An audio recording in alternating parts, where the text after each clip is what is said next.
देखिए साहब, इस वीडियो में हम आपसे बात करेंगे ऊंचाई और दूरी यानी कि हाइट एंड डिस्टेंसेस के पार्ट 3 के बारे में।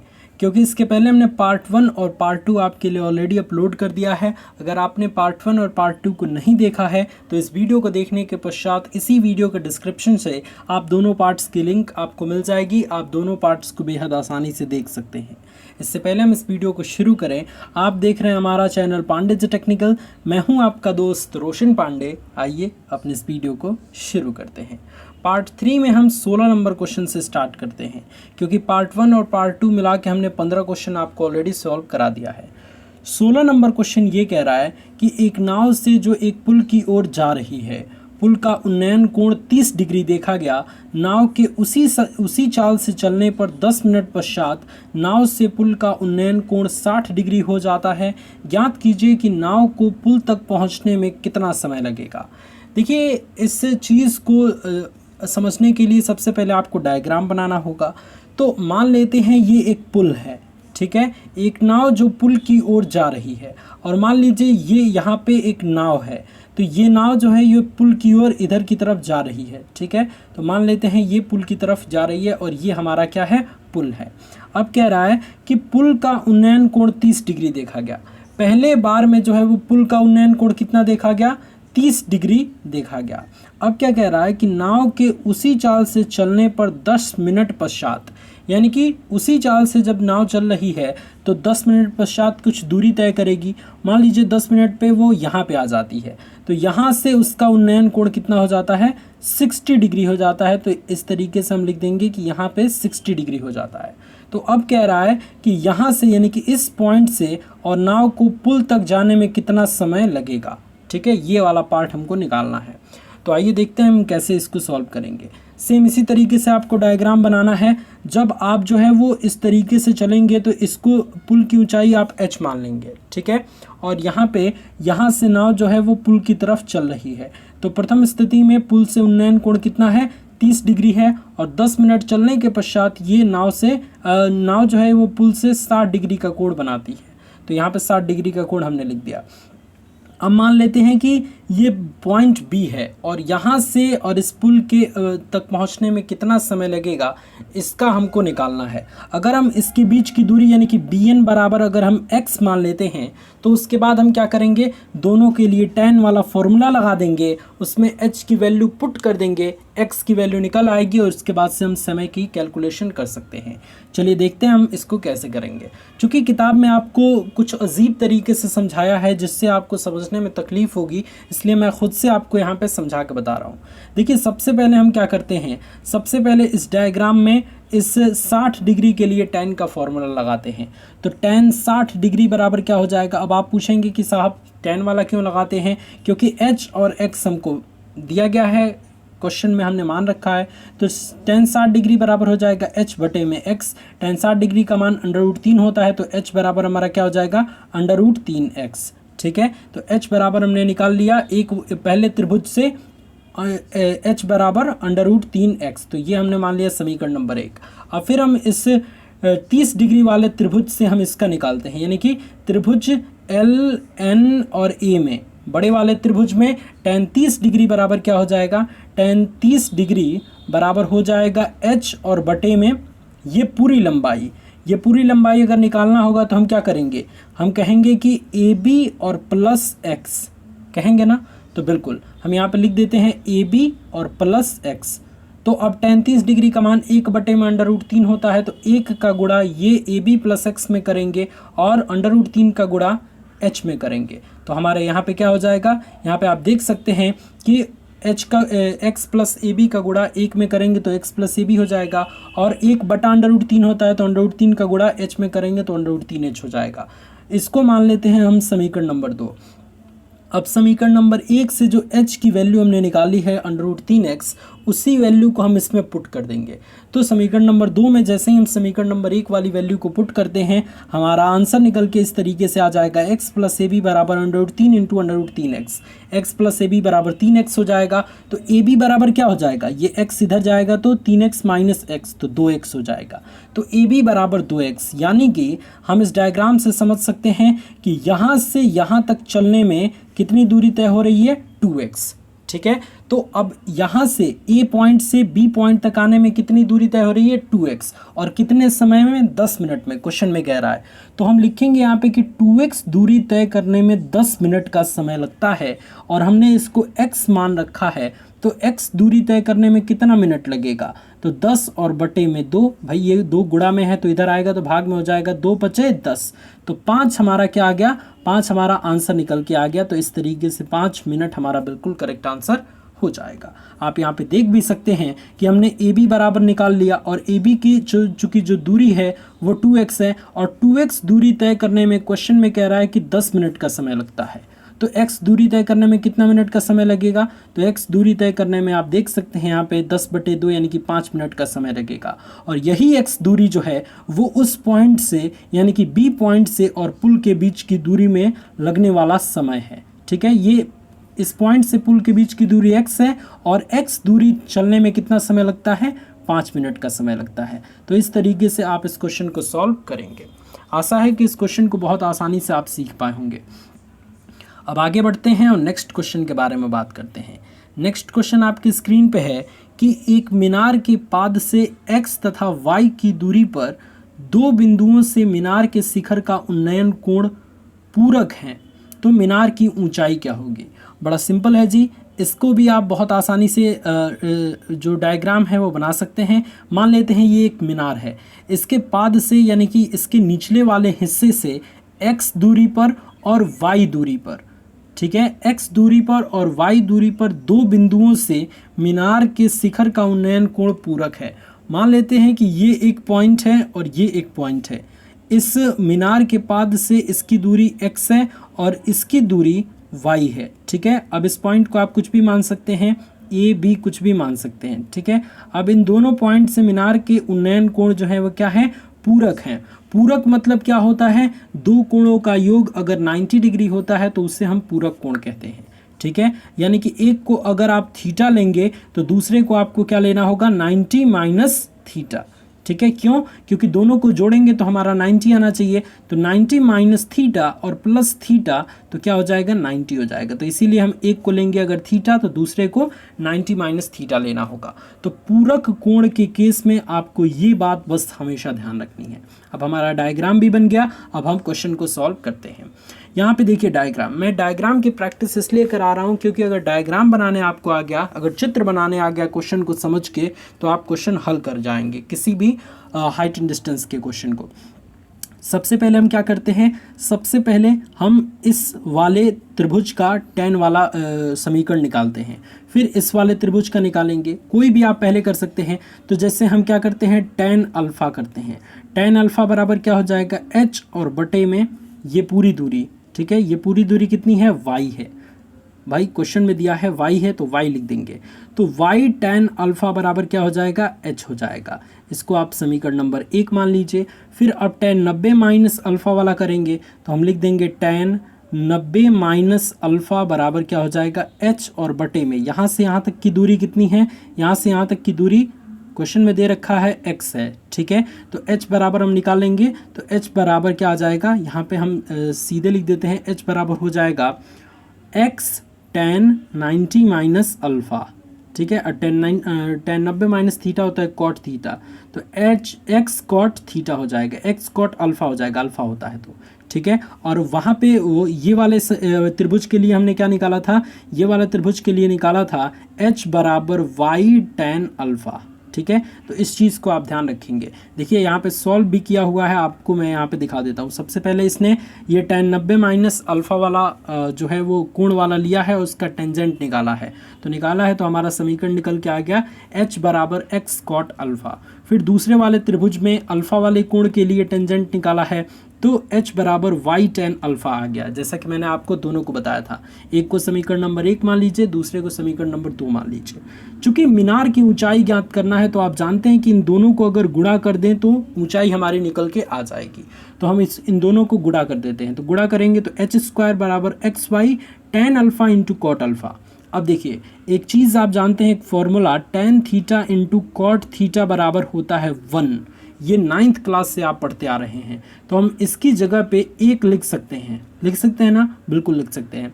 तो h² बराबर हो जाएगा xy, तो h बराबर क्या हो जाएगा √xy। तो यही हमारा मीनार की ऊंचाई निकल के आ गया। तो आइए देखते हैं कि कौन सा ऑप्शन हमारा करेक्ट आंसर है। तो यहाँ पे ऑप्शन नंबर सी बिल्कुल हमारा करेक्ट आंसर है कि h बराबर xy हमारा आंसर निकल के आ जाएगा। तो इस तरीके के क्वेश्चंस को आपको ऐसे सॉल्व करना है, बिल्कुल कंफ्यूज ना होइएगा, ऐसे ही क्वेश्चन आपके एंट्रेंस में दिया जाता है।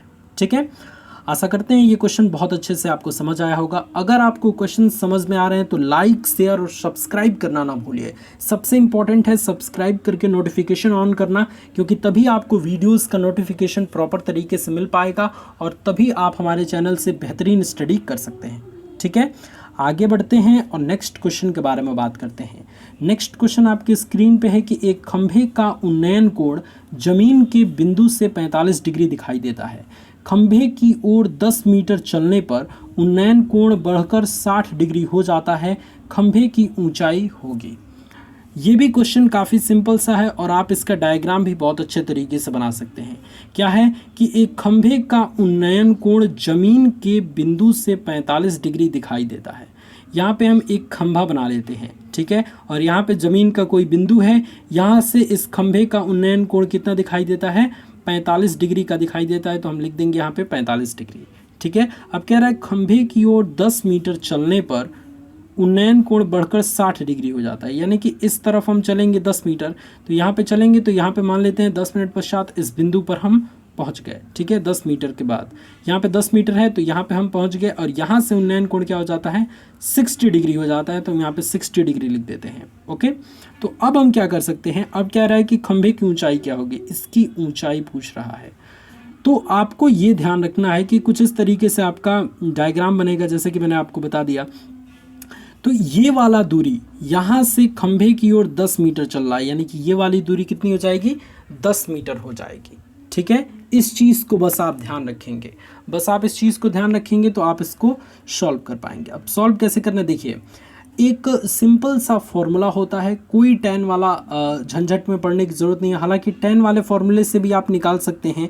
ठीक है, एक काम करेंगे कि पूरी दूरी को x मान लेंगे। ये दूरी जो है वो अगर 10 मीटर है तो ये दूरी हमारी हो जाएगी x माइनस 10 मीटर, और फिर tan वाला फॉर्मूला लगा के भी निकाल सकते हैं। या फिर एक और सिंपल सा फॉर्मूला है जिससे आप खंभे की ऊंचाई बहुत बेहतरीन तरीके से निकाल सकते हैं।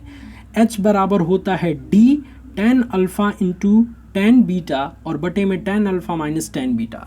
ठीक है, इस टाइप के क्वेश्चंस के लिए ये वाला फॉर्मूला सूटेबल है। आप इस फॉर्मूले को ध्यान रख देंगे इस वाले टाइप के क्वेश्चंस के लिए। तो सिंपली क्या है, खंभे की ओर कितना मीटर चल रहा है 10 मीटर, तो 10 हम डी की जगह पे लिख देंगे। अल्फा का मान क्या है 60 डिग्री है और बीटा का मान 45 डिग्री है। भाई उन्नयन कोण दिया तो है अल्फा और बीटा। ठीक है, तो इस स्थिति में अल्फा हमेशा बड़ा वाला लीजिएगा और बीटा हमेशा छोटा वाला कोण लीजिएगा। ठीक है, तो अल्फा और बीटा का मान रख देंगे tan वाले में, तो tan 10 हो जाएगा, यानी कि 10 और tan 60 degree into tan 45 degree बटे में tan 60 degree minus tan 45 degree, सभी की वैल्यू रख देंगे। तो हमारा इसको सॉल्व करने पे कितना आंसर निकल के आ जाएगा, हमारा आंसर निकल के आ जाएगा यहाँ पे 10 और ब्रैकेट में 3 प्लस √3/2। यहाँ पे एक्चुअली किया क्या गया है, यहाँ पे काफ़ी स्टूडेंट कंफ्यूज होंगे, यहाँ पे इसका परमीकरण किया गया है। इसका परमीकरण कैसे करेंगे, हर वाले का साइन चेंज करके, अगर √3 - 1 है तो √3 + 1 का ऊपर गुणा और नीचे गुणा कर देंगे।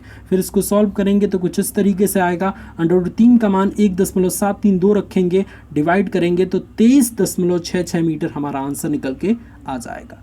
तो इस टाइप के क्वेश्चन को हमें ऐसे सॉल्व करना है। tan वाले तरीके से भी कर सकते हैं। मैंने कहा क्या आपको कि ये पूरी दूरी को आप x मान लीजिए और यहाँ से वो व्यक्ति जो है वो खंबे की तरफ कितना चल रहा है 10 मीटर, तो ये वाला जो है वो पूरी लंबाई अगर x है तो यहाँ तक की लंबाई कितनी हो जाएगी x माइनस 10 हो जाएगी। ठीक है, आई बात समझ में। तो अब आप बहुत आसानी से x की वैल्यू पुट करके खंभे की वैल्यू जो खंभे की ऊंचाई जो है वो निकाल सकते हैं। तो इस क्वेश्चन का डी ऑप्शन बिल्कुल करेक्ट आंसर हो जाएगा 23.66 मीटर।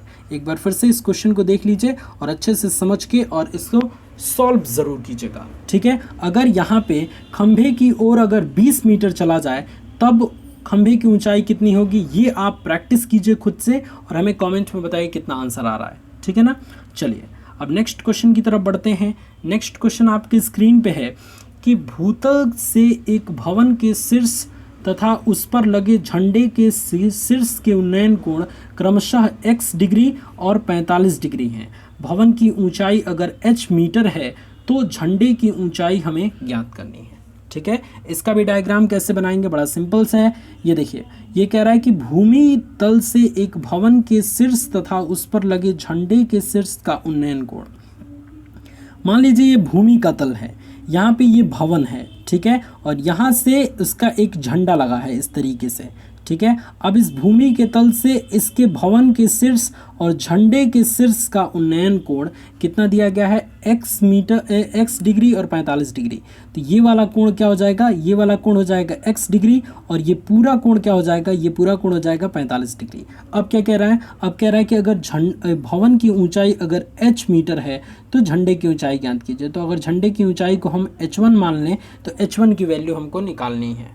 बस ये चीज़ आपको ध्यान रखना है। ठीक है, बड़ा सिंपल से तरीके से आप निकालेंगे इसको। देखिए कैसे निकालते हैं, एकदम सेम डायग्राम मैंने जैसे आपको बताया था वैसे ही आपको बना लेना है और उसके बाद इस क्वेश्चन को सॉल्व करना है। सबसे पहले आप क्या करेंगे, tan x डिग्री के रिस्पेक्ट में इसको सॉल्व करेंगे। तो tan x डिग्री क्या है, x डिग्री ये वाला डिग्री है, यानी कि इस भवन के शीर्ष से और भूतल के बीच के बनने वाला कोण है। ठीक है, तो tan x डिग्री के बारे में बात करेंगे तो ये होता है लंब बटे में आधार। tan थीटा बराबर क्या होता है, लंब बटे में आधार। लंब क्या है, h है तो h लिख देंगे और बटे में आधार क्या है, CD है तो CD लिख देंगे। ठीक है, तो tan x बराबर h बटे CD हो जाएगा। तो यहाँ पे हमने क्या लिख दिया, tan x बराबर h बटे में CD, समीकरण नंबर 1 मान लिया। अब इस बड़े वाले के लिए लेते हैं, यानी कि त्रिभुज ACD के लिए लेते हैं। तो ये हो जाएगा tan 45 डिग्री। tan 45 डिग्री बराबर क्या हो जाएगा, अब इस पूरे हाइट को लेंगे। पूरा हाइट क्या है, h है और h1 है, तो हम tan 45 डिग्री बराबर लिखेंगे h प्लस h1 और बटे में क्या, CD। आई बात समझ में। अब इसी CD का मान जो है वो यहाँ पे रख देंगे तो हमारा h की वैल्यू निकल के आ जाएगी। तो यहाँ पे देखिए, अगर हम tan 45 बराबर h1 प्लस h बटे में CD लिखते हैं और tan 45 का मान 1 होता है तो इस 1 का गुणा अगर हम CD में करेंगे तो CD हो जाएगा। CD बराबर क्या हो जाएगा, h1 प्लस h हो जाएगा। ठीक है, अब इसी CD का मान समीकरण नंबर 1 में रख देंगे। तो जैसे ही हम इस CD का मान h1 प्लस h को समीकरण नंबर 1 में पुट करते हैं इस CD की जगह पे, तो नेक्स्ट हम लिख सकते हैं कि tan x डिग्री बराबर h बटे में h1 प्लस h। ठीक है, अब क्या करते हैं कि ये h1 प्लस h जो है वो इसका गुणा क्रॉस मल्टीप्लाई कर देते हैं tan x डिग्री में। तो ये हो जाएगा h1 प्लस h और tan x डिग्री बराबर h हो जाएगा। ठीक है, अब इसका गुणा एक बार tan x डिग्री का गुणा h1 में करेंगे और एक बार tan x डिग्री का गुणा h में करेंगे। तो इस बार हो जाएगा h1 tan x डिग्री और फिर ये जो h tan x डिग्री है ये इधर पक्षांतर कर लेंगे तो हमारा हो जाएगा h minus h tan x degree. अब चूंकि हमको h1 की वैल्यू निकालनी है, झंडे की ऊंचाई निकालनी है, तो h1 बराबर क्या हो जाएगा हमारा, चूंकि ये इनटू में है तो ये बटे में चला जाएगा इसके, तो हमारा हो जाएगा h1 बराबर हो जाएगा h और 1 माइनस tan x डिग्री बटे में tan x डिग्री। यहाँ से h कॉमन ले लिया गया है तो 1 माइनस tan x डिग्री हो गया है। तो इस तरीके से h1 की वैल्यू हमारी निकल के आ जाएगी। तो यहाँ पे हमारा ऑप्शन नंबर ए बिल्कुल करेक्ट आंसर हो जाएगा कि h और ब्रैकेट के अंदर 1 माइनस tan x डिग्री और बटे में tan x डिग्री। तो ये क्या हो गया, ये जो है वो झंडे की ऊंचाई हमारा निकल के आ गया। तो इस तरीके से इस टाइप के क्वेश्चन को आपको सॉल्व करना है। अब आगे बढ़ते हैं और नेक्स्ट क्वेश्चन के बारे में बात करते हैं। नेक्स्ट और भी ज़्यादा इंटरेस्टिंग क्वेश्चन है जो कि आपकी स्क्रीन पे है। ये क्वेश्चन ये कह रहा है कि एक व्यक्ति मीनार से एक गाड़ी को देखने पर पता चलता है कि अवनमन कोण कितना है, 30 डिग्री है। ठीक है, जब गाड़ी 200 मीटर की दूरी पर मीनार की ओर तय करता है, यानी कि वो जो गाड़ी है वो मीनार की तरफ 200 मीटर की दूरी तय करता है, तो इस स्थिति में जो कोण बनता है वो 45 डिग्री बनता है। तो मीनार की ऊंचाई ज्ञात कीजिए। ठीक है, इस स्थिति में मीनार की क्या ज्ञात करना है, ऊंचाई ज्ञात करना है। तो सिंपल है, सबसे पहले आप डायग्राम बनाना सीखिए। देखिए कह रहा है एक व्यक्ति मीनार से एक गाड़ी को देखता है तो अवनमन कोण 30 डिग्री मिलता है। मान लीजिए ये मीनार है और यहाँ से व्यक्ति किसी गाड़ी को यहाँ पे देख रहा है तो ये अवनमन कोण कितना बन गया हमारा, 30 डिग्री बन गया। तो जाहिर सी बात है ये वाला कोण कितना हो गया, 30 डिग्री हो गया। अब इसी साइड यानी कि ये मीनार है यहाँ पे अगर, तो इसी साइड मीनार के साइड ही अगर 200 मीटर चलता है, यानी कि यहाँ से लेके और यहाँ तक की दूरी कितने हो गया, 200 मीटर हो गया, तो चलता है तो फिर अवनमन कोण क्या हो जाता है, 45 डिग्री हो जाता है। तो कुछ इस तरीके से आपका डायग्राम बनेगा। ऐसे आपका एक मीनार रहेगा, यहाँ से गाड़ी का अवनमन कोण 30 डिग्री बनता है और फिर 200 मीटर चलने के पश्चात ये 45 डिग्री बनता है। तो अब क्या करना है, मीनार की ऊंचाई ज्ञात करना है।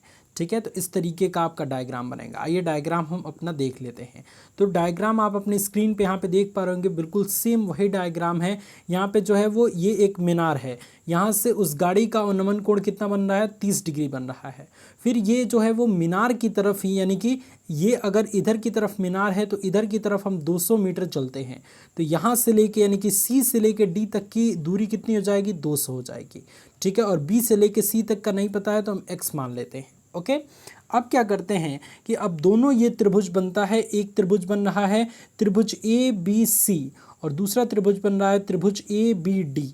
तो दोनों त्रिभुज में हम क्या करेंगे, tan वाला फॉर्मूला लगा देंगे। ठीक है, तो सबसे पहले हम क्या करते हैं, सबसे पहले 45 डिग्री वाले में लगाते हैं। तो आप जानते हैं कि tan 45 डिग्री बराबर क्या होता है, लंब बटे में आधार, लंब h है, आधार x है, तो हम लिख सकते हैं h बटे x। और tan 45 का मान 1 होता है, 1 का गुणा अगर x में होगा तो x बराबर h, हमारा ये समीकरण नंबर 1 निकल के आ गया।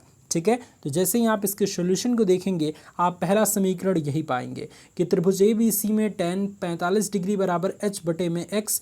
तो tan 45 का मान चूंकि 1 होता है तो h बराबर x हो जाएगा, समीकरण नंबर 1 मान लेंगे।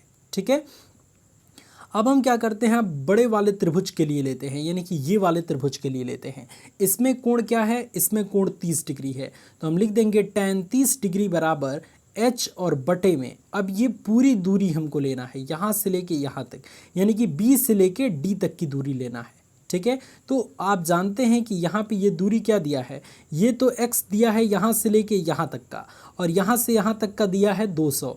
तो यानी कि अगर हमको पूरा निकालना होगा तो हम लिखेंगे tan 30 डिग्री बराबर क्या हो जाएगा, h और बटे में ये पूरी दूरी क्या है, x प्लस 200 डिग्री है ना। तो इस तरीके से हम लिख देंगे। अब tan 30 डिग्री का मान क्या होता है, 1 बटे में √3 बराबर हो जाएगा h और बटे में x प्लस 200। अब ये x प्लस 200 का गुणा 1 में करेंगे और √3 का गुणा h में करेंगे।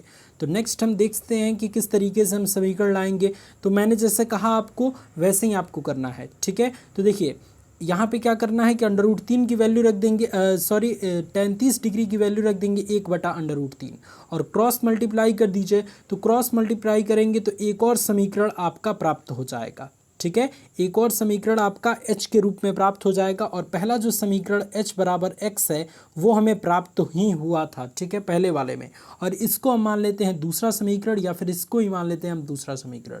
अब हम क्या करेंगे, हम कहेंगे यहाँ पे कि इस दूसरे समीकरण में पहले समीकरण की वैल्यू रखने पे h बराबर x, यानी कि x की जगह पे हमको h रख देना है, क्योंकि h की जगह पे तो हम x रखेंगे नहीं, क्योंकि हमको मीनार की ऊंचाई ज्ञात करना है, स्मॉल h की वैल्यू निकालनी है, इसलिए हमको स्मॉल x की वैल्यू रखनी है। तो स्मॉल h बराबर क्या आया था, x, तो x की जगह पे हम h लिख सकते हैं, बिल्कुल लिख सकते हैं। तो यहाँ पे हम क्या करते हैं, h लिख देते हैं, तो हम यहाँ पे h लिख दिए। ठीक है, कहाँ से, समीकरण नंबर 1 से। आई बात समझ में। अब आप क्या करते हैं, ये √3 का गुणा इधर कर देंगे, तो √3h हो जाएगा, बराबर क्या हो जाएगा, h प्लस 200। तो जब सिर्फ आप यहाँ पे देखिए h प्लस 200 बराबर क्या हो जाएगा, √3h। तो सिर्फ 200 को अगर रखेंगे तो 200 बराबर क्या हो जाएगा, √3h माइनस h हो जाएगा, जैसा कि आप यहाँ पे देख पा रहे होंगे। तो h की वैल्यू निकालेंगे तो क्या हो जाएगा, यहाँ से अगर आप h कॉमन लेते हैं तो हो जाएगा √3 माइनस 1 हो जा रहा है ना। अब इस h का वैल्यू निकालना है तो ये चूंकि गुणा में है तो ये भाग में चला जाएगा, तो h की वैल्यू निकालेंगे तो क्या हो जाएगा, 200 और बटे में √3 माइनस 1 मीटर। अगर आप इसे और भी सॉल्व करना चाहते हैं तो और भी सॉल्व कर सकते हैं, फिलहाल हमारा यहीं तक आंसर निकल के आ जा रहा है। ठीक है, तो हम ऑप्शन में मिलाते हैं कि कहाँ तक ऑप्शन को सॉल्व किया गया है। तो आप देख सकते हैं 200 और बटे में √3 माइनस 1, यानी कि ऑप्शन नंबर सी बिल्कुल करेक्ट आंसर हो जाएगा। तो इस तरीके के क्वेश्चन को आपको ऐसे सॉल्व करना है।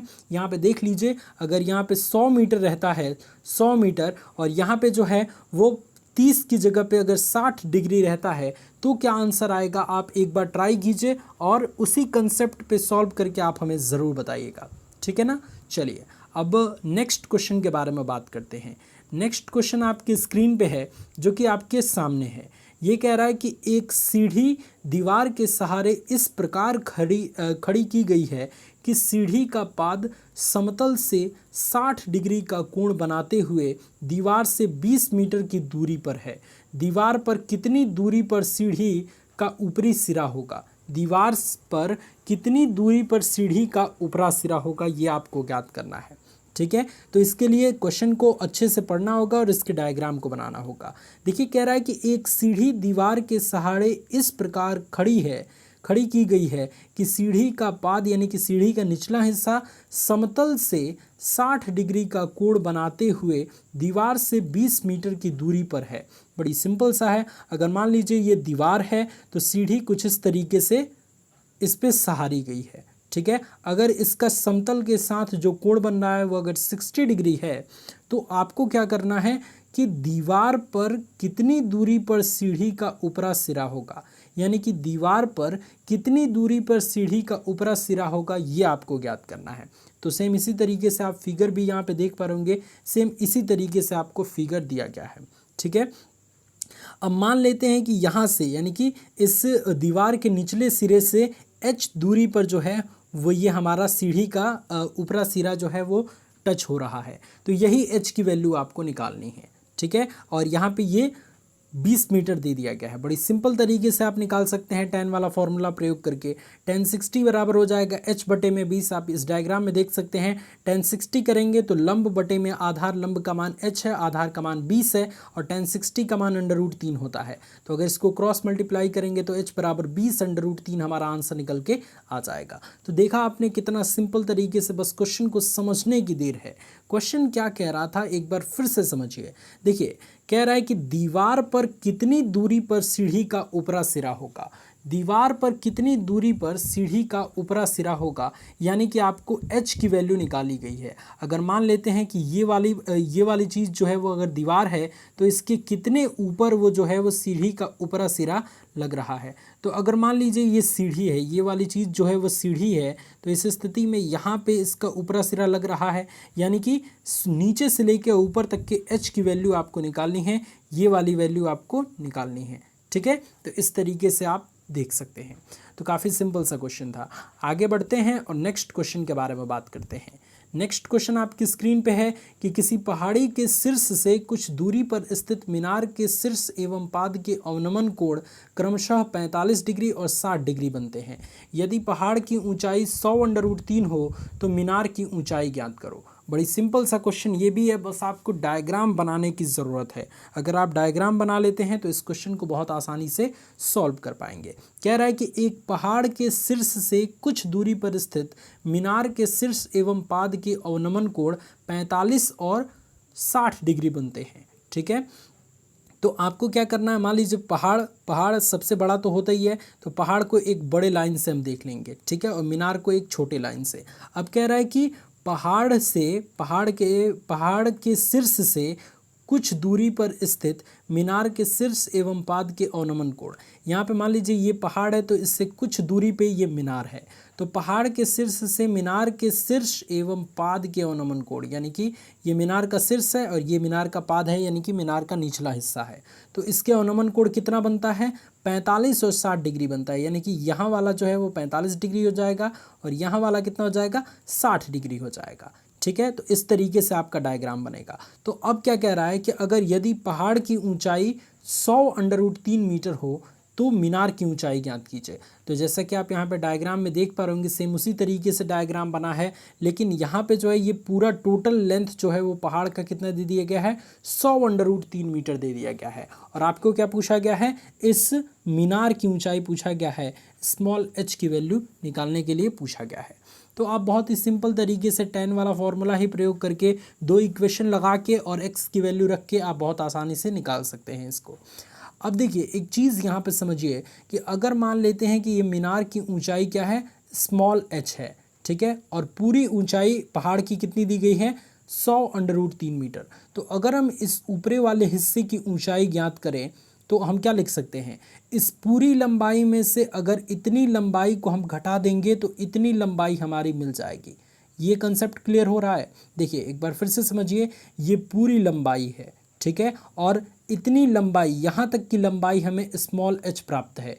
तो अगर इस पूरी लंबाई में से हम इतनी लंबाई को हटा देंगे तो इतनी लंबाई हमको मिल जाएगी, ठीक है, और यही जो है वो tan 45 के लिए हमारे उपयोग में होगा।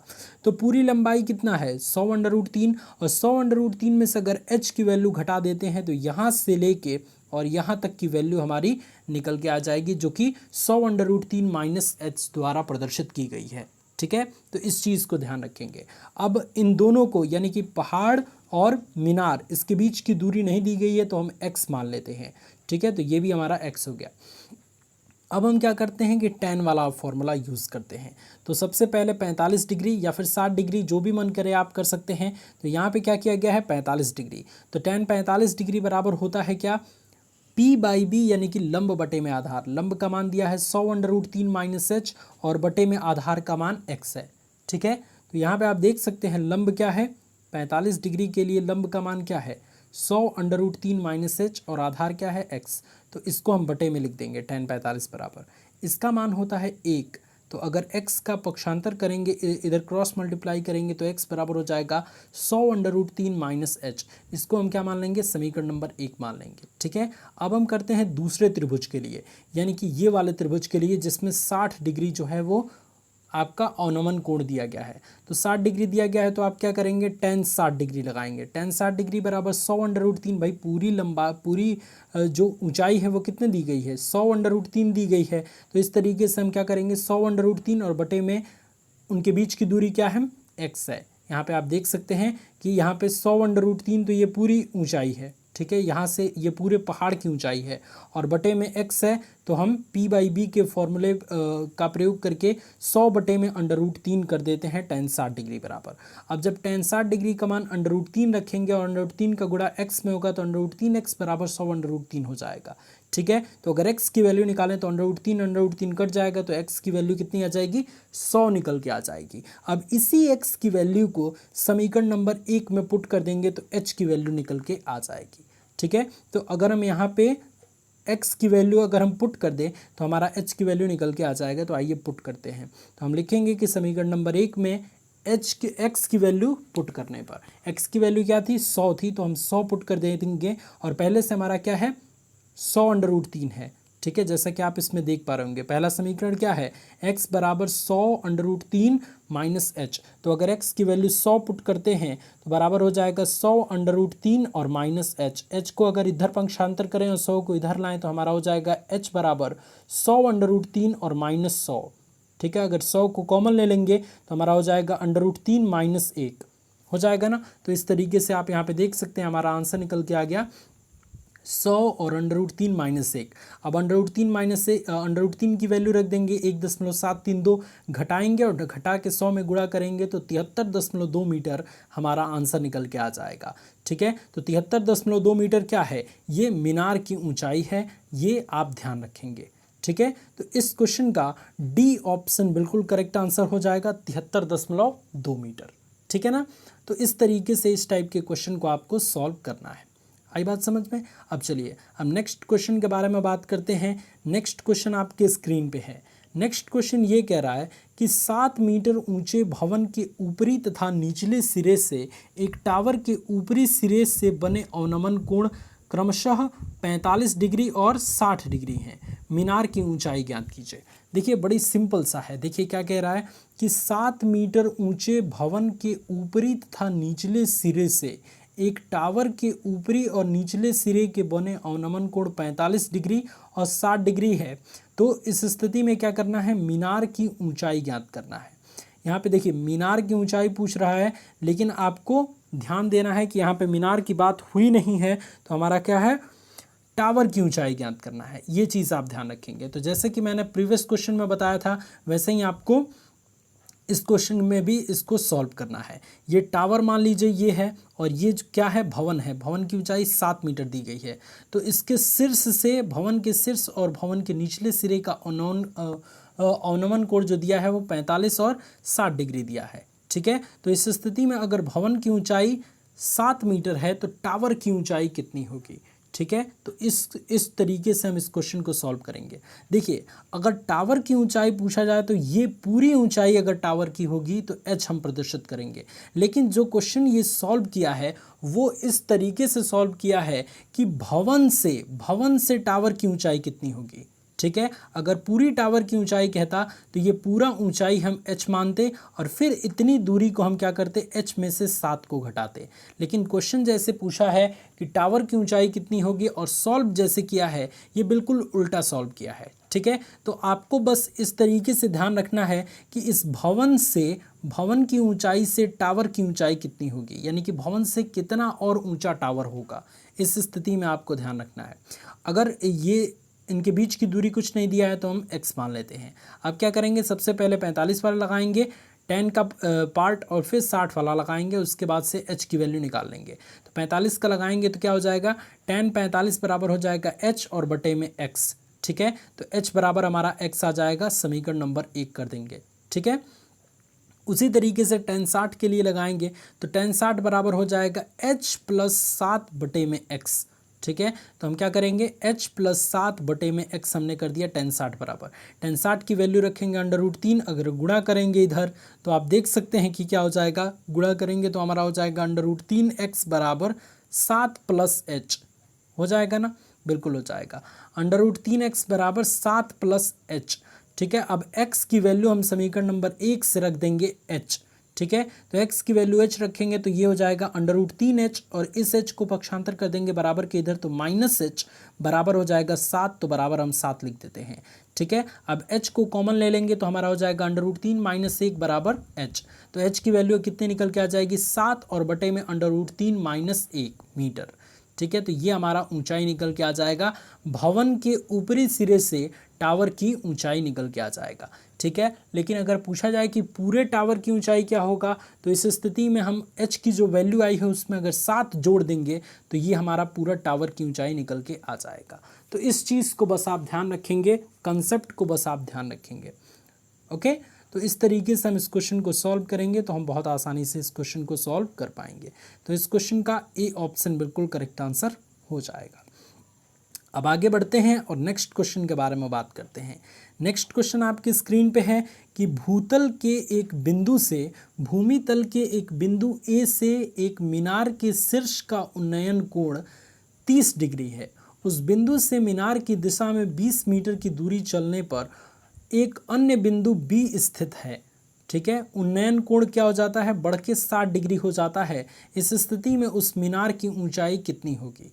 ठीक है, ये भी क्वेश्चन का आप जो है वो बहुत अच्छे से डायग्राम बना सकते हैं। ये एक मान लीजिए मीनार है और ये भूमि का ए बिंदु है। ठीक है, इससे जो है वो इस तरीके से मीनार का उन्नयन कोण कितना हो जाता है, 30 डिग्री हो जाता है। लेकिन अगर इधर की तरफ ही यानी कि मीनार की दिशा में ही अगर हम 20 मीटर चलते हैं, मान लीजिए यहाँ तक की लंबाई 20 मीटर है। ठीक है, यहाँ से यहाँ तक 20 मीटर हम चले हैं तो इस स्थिति में हमारा उन्नयन कोण बढ़ के क्या हो जाता है, 60 डिग्री हो जाता है। तो अब मीनार की ऊंचाई आपको ज्ञात करना है, h की वैल्यू ज्ञात करना है। तो इस स्थिति में करेंगे क्या, बड़ा आसान है जी। आपको क्या करना है, सबसे पहले तो डायग्राम बनाना है, उसके बाद आप इसे सॉल्व कर पाएंगे। ये जो डिस्टेंस है ये 20 मीटर दिया गया है, ये क्या है, ये कुछ नहीं दिया गया है तो इसको x मान लेते हैं।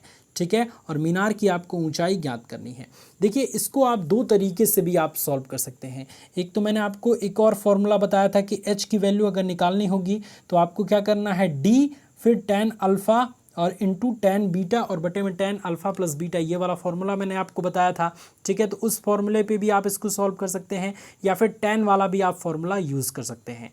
तो जो बताया था फॉर्मूला उसका इस्तेमाल करके एक बार आप क्वेश्चन को सॉल्व ज़रूर कीजिए। अभी प्रीवियस क्वेश्चन मैंने उसी टाइप का कराया था तो आप देख लीजिएगा कौन सा नंबर क्वेश्चन है वो। ठीक है, अब चलिए हम tan वाले मेथड से भी आपको बता देते हैं। सबसे पहले आप tan वाला मेथड अप्लाई कीजिए तो tan 30 डिग्री बराबर क्या हो जाएगा, h और बटे में, अगर मीनार की ऊंचाई को हमें h प्रदर्शित करें तो h बटे में 30 डिग्री ले रहे हैं तो ये पूरी लंबाई लेना पड़ेगा। तो पूरी लंबाई लेंगे तो क्या हो जाएगा, h बटे में x प्लस 20 डिग्री। ठीक है, अब tan 30 डिग्री है तो tan 30 डिग्री का मान 1/√3 होता है, बराबर हो जाएगा h बटे में x प्लस 20, ठीक है, डिग्री नहीं होगा, 20 मीटर होगा। तो इस स्थिति में x प्लस 20 को इधर पक्षांतर करेंगे, √3 को इधर पक्षांतर करेंगे, तो हमारा हो जाएगा x प्लस 20 बराबर हो जाएगा √3 और √3 हो जाएगा, ठीक है। और यहाँ पे क्या था, h हो जाएगा, ठीक है ना। तो इस स्थिति में आपका एक समीकरण यहाँ से निकल के आ गया। तो आप यहाँ पे एक समीकरण लिख दीजिएगा कि √3h बराबर हो जाएगा, ये h अंडर रूट में नहीं रहेगा, केवल √3 है, तो √3h बराबर x प्लस 20 समीकरण नंबर 1 इसको मान लेते हैं। फिर tan 60 का प्रयोग करके इस फॉर्मूले में हम tan 60 करेंगे तो h और बटे में x हो जाएगा, इतनी दूरी x ही है हमारा, तो tan 60 डिग्री बराबर हो जाएगा h और बटे में x हो जाएगा, ठीक है। तो √3x बराबर क्या हो जाएगा, h हो जाएगा। यहाँ पे अगर क्रॉस मल्टीप्लाई करेंगे तो √3x बराबर हो जाएगा h, तो इसको हम समीकरण नंबर 2 मान लेते हैं, ठीक है। अब हम क्या करेंगे, चूंकि हमको मीनार की ऊंचाई ज्ञात करनी है, तो इसमें समीकरण नंबर 2 में x की वैल्यू हम रख देंगे समीकरण नंबर 1 से। समीकरण नंबर 1 से x की वैल्यू क्या निकल के आ जाएगी, √3h माइनस 20 निकल के आ जाएगी ना। तो इस तरीके से आप कर सकते हैं। यानी कि अब देखिए, अब करेंगे क्या कि यहाँ पे देखिए ये चीज़ आप देख सकते हैं कि h बराबर √3x आ गया, तो x बराबर अगर इसी को हम x के टर्म में निकालें तो हम लिख सकते हैं h बटे में √3। अब या तो आप उसको रख दीजिए या फिर इसी को आप समीकरण नंबर 1 में चल के रख दीजिए। तो हम क्या करते हैं, समीकरण नंबर 1 में इसी को लेके चल के रख देते हैं। तो √3, ये समीकरण नंबर 1 क्या था आपका, √3h बराबर x प्लस 20 डिग्री। तो हम यहाँ पे लिख देंगे √3h बराबर x की जगह पे यहाँ से हम लिख देंगे 1/√3 इंटू h और प्लस 20 डिग्री, ठीक है। तो ये हो जाएगा हमारा इस तरीके से। अब इसको अगर हम इसमें क्रॉस मल्टीप्लाई करेंगे तो 3h हो जाएगा, और फिर इस h को हम इधर पक्षांतर कर लेंगे तो 3h माइनस h बराबर 20/√3। भाई इसको भी सॉल्व करेंगे जब, ये चूंकि बटा का जोड़ है, तो अगर √3 एलसीएम लेंगे तो ऊपर हमारा h हो जाएगा और प्लस इस √3 का गुणा इसमें हो जाएगा, तो 20/√3 बचेगा ना। तो यही हमारा 20/√3 बचा हुआ है, ठीक है। तो अब क्या करेंगे कि अब 3 में से 1 गया, 2h बराबर 20/√3, तो 1h बराबर 10 दूनी के 20, 10/√3 मीटर। तो इस तरीके से हमारा h की वैल्यू निकल के आ गया 10/√3 मीटर। तो यहाँ पे हमारा क्या हो जाएगा, मीनार की ऊंचाई 10/√3 मीटर हमारा आंसर निकल के आ जाएगा। तो इस क्वेश्चन का सी ऑप्शन बिल्कुल करेक्ट आंसर हो जाएगा। इस तरीके से आप इस क्वेश्चन को सॉल्व करेंगे। आई बात समझ में। अगर कोई भी क्वेश्चन में आपको दिक्कत आती है, कोई भी क्वेश्चन आपको अगर समझ में नहीं आता हो, तो आप हमसे बेझिझक कमेंट करके पूछ सकते हैं। अब आगे बढ़ते हैं और आज के लास्ट क्वेश्चन के बारे में डिस्कस करते हैं।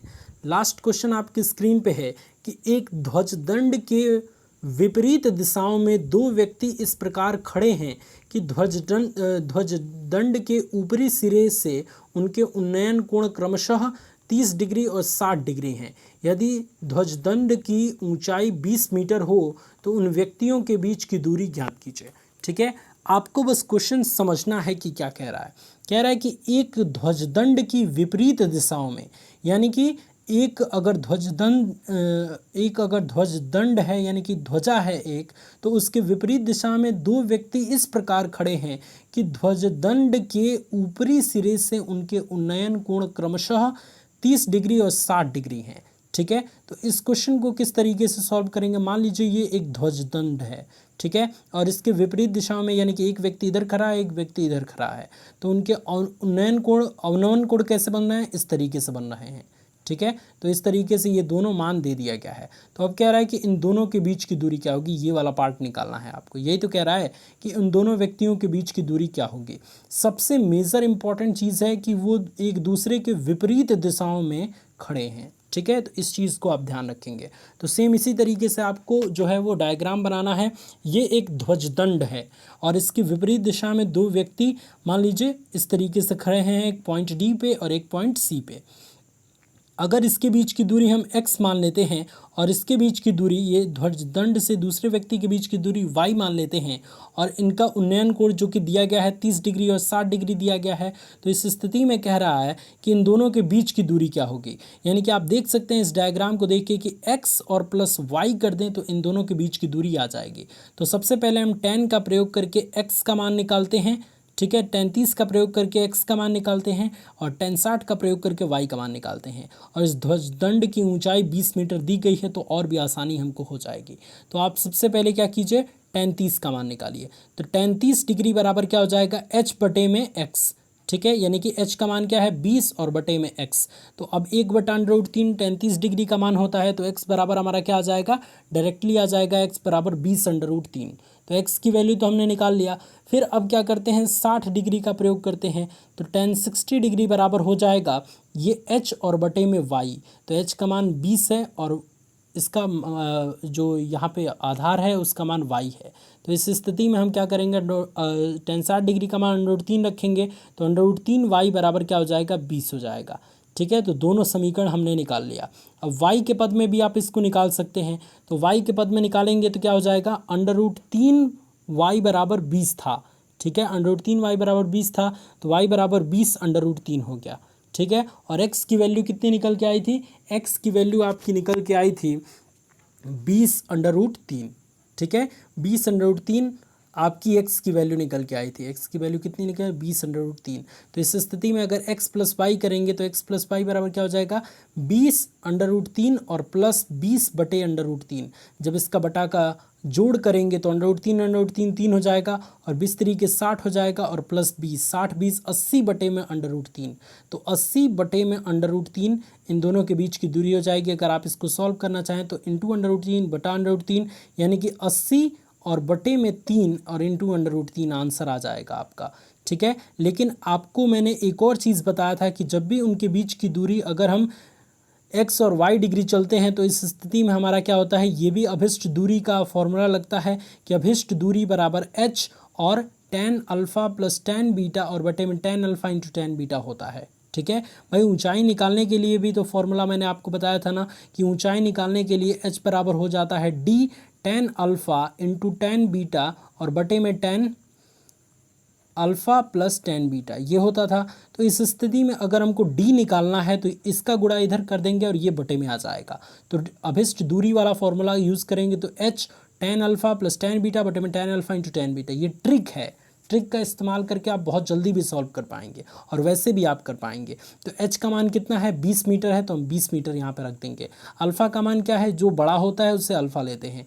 तो अल्फ़ा का मान 60 डिग्री है और बीटा का मान 30 डिग्री है, तो सबका मान रख देंगे। ठीक है, या फिर आप 30 60 किसी को भी रख सकते हैं, दोनों तो tan ही है तो कोई फ़र्क नहीं पड़ने वाला है। माइनस का चिन्ह भी नहीं है तो कोई टेंशन वाली बात नहीं है। तो आप क्या कर देंगे यहाँ पे, tan 30 degree plus tan 60 degree और बटे में tan 30 degree into tan 60 degree, सबकी वैल्यू रख देंगे। tan 30 का मान 1/√3 होता है, tan 60 का मान √3 होता है। सबको गुणा भाग करके जब सॉल्व करेंगे तो 80 बटे में √3 मीटर आपका आंसर निकल के आ जाएगा। ठीक है, तो इस तरीके से आप इसको सॉल्व कर पाएंगे। और हम कैसे सॉल्व कर रहे थे, ये देखिए, इसको जब सॉल्व कर रहे थे इसको, तो हमारा आ रहा था कितना, tan 30 डिग्री बराबर आ रहा था 20 बटे में √3, 20 बटे में x, यानी कि x बराबर आ रहा था 20/√3। ठीक है, अगर इसको सॉल्व करेंगे तो हमारा कितना आ जा रहा था, हमारा आ रहा था √3 y बराबर 20, यानी कि y बराबर 20 और बटे में √3। ठीक है, अब इन दोनों के बीच की दूरी पूछ रहा है, यानी कि दोनों को जोड़ देंगे। तो जोड़ देंगे तो हमारा क्या हो जाएगा, x + y बराबर आ जाएगा आपका 20/√3 और प्लस 20 बटे में √3। ठीक है, जब आप क्या करेंगे, इसका क्रॉस मल्टीप्लाई करेंगे या फिर आप इसका परमीकरण भी कर देंगे तो आपका आंसर निकल के आ जाएगा। जैसे कि आप यहाँ पे देख सकते हैं कि अगर हम यहाँ पे इसको सॉल्व करें तो कैसे करेंगे, यहाँ पे अगर इसको 1 मान लें बटे में और इसको सॉल्व करें तो √3 एलसीएम हो जाएगा और ये हो जाएगा 20 तरीके 60। ठीक है, तो 60 हम यहाँ पे लिख देते हैं और प्लस यहाँ पे हो जाएगा 20। तो 60 20 कितना हो जाता है, 80। 80 बटे में √3, ऐसे भी आपका आंसर निकल के आ जा रहा है। ठीक है, तो बस कहीं गलती मत कीजिएगा, बस इसी कंसेप्ट पे आप ध्यान दीजिएगा, आपका सेम आंसर निकल के आ जाएगा। चाहे आपको ये फॉर्मूला पता हो या फिर ना पता हो। अगर नहीं पता है ये वाला फॉर्मूला आपको, तो आप tan वाले कंसेप्ट से भी कर सकते हैं। और tan वाला कंसेप्ट भूल रहा है तो अभिष्ट दूरी बराबर h और into tan alpha plus tan beta बटे में tan alpha into tan beta वाले फॉर्मूले से अभिष्ट दूरी भी निकाल सकते हैं। ठीक है, सेम इसी फॉर्मूले का यूज़ करके आप h का भी वैल्यू निकाल सकते हैं। h की वैल्यू निकालेंगे तो अभिष्ट दूरी और गुणे tan alpha into tan beta और बटे में tan alpha plus tan beta, जो कि अभी अभी मैंने उस क्वेश्चन को आपको कराया था कि इसी क्वेश्चन को आप ऐसे, ये वाले क्वेश्चन को आप इसमें मीनार की ऊंचाई ज्ञात कर सकते हैं, h की वैल्यू ज्ञात कर सकते हैं, h बराबर ये वाले फॉर्मूले से d और into tan alpha into tan beta और बटे में tan alpha plus tan beta, ये वाले से। तो एक बार फिर से इसको जो है वो सॉल्व ज़रूर कीजिएगा। ये क्वेश्चन आपकी स्क्रीन पे रहा और वही वाले फॉर्मूले को प्रयोग करके इसको सॉल्व कीजिएगा, ठीक है। तो आशा करते हैं कि हाइट एंड डिस्टेंस वाला ये वाला पूरा पार्ट आपको अच्छे से समझ आ गया होगा।